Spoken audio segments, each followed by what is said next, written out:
Well, welcome back. We're about partway through our pre-assembly of the F9 project.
Well, success. We got it to fire up and run for a little while. As you can see, I don't have a throttle yet. It's still on order. It's on back order. So you can see I was operating it by pulling the cable, and I was having a hard time modulating the throttle. Plus, we have a choke cable because these rotary valve engines and carburetors sealed behind a cover. So obviously there's a little cable that you got to pull on top that's operated by lever, and on this bike it's integrated into like the turn signal switch and everything that was on this bike that we got rid of. So I got to figure out a way to do that because we got to be able to have an enrichment type of device to get this going easier. So actually I'm pretty surprised it started up really with no choke. I just squirted just a little bit of fuel into the crankcase there, and I cranked the idle speed screw all the way up to raise the slide as much as possible there. And obviously, you heard it run sounded like it run pretty good, and I was trying to modulate the RPMs there.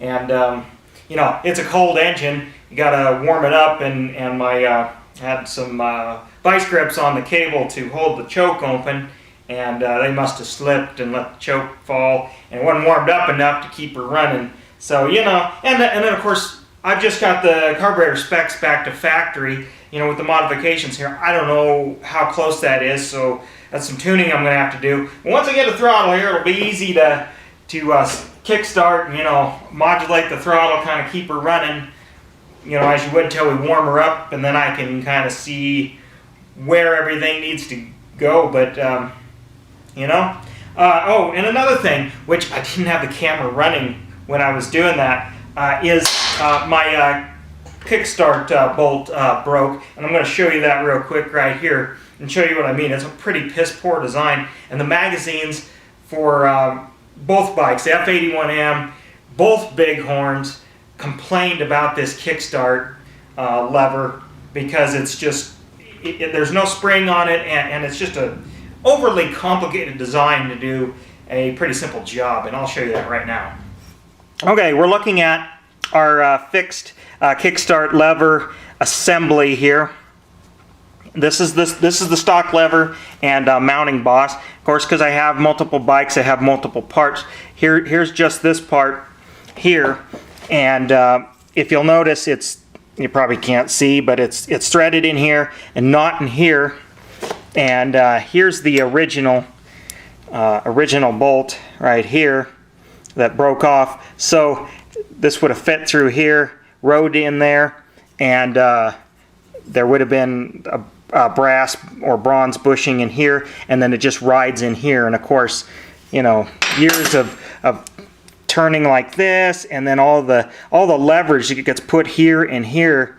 Obviously this was bent before it started, and then it snapped off here.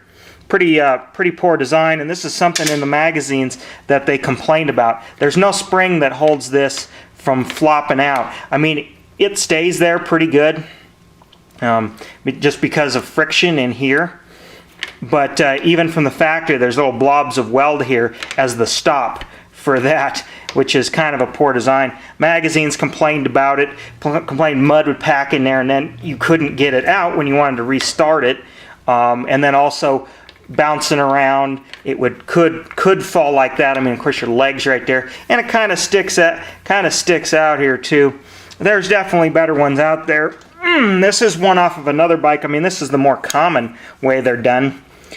This one will fit on there, but the way the mounting bolt is, sticks in here, and the way it would have to be when it kicks clear around, the mounting bolt will hit the case in here, and so I can't use that one. I thought I could use that. That's off of, I think, a Yamaha or Suzuki or something, you know, because the splines are all the same throughout the years.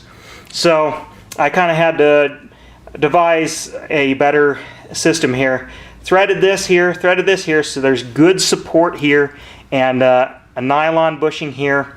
You can't see it, but a little nylon bushing. I drilled that out here, put one there, and then that bushing fits snug in there. Of course, this one is worse than that, and you can see the holes kind of egged there. This one isn't as bad, so the bushing takes up the slop, and there really is almost no slop. Of course, you're going to have just a little bit, as usual. I mean, even these styles have a little bit of slop, but there's a little, you know, detent that keeps this one from wanting to fall out, unlike this. So, you know, this is something they never improved over 5 years. Probably the single most aggravating part of this bike. All right, well, there it is. You heard it run.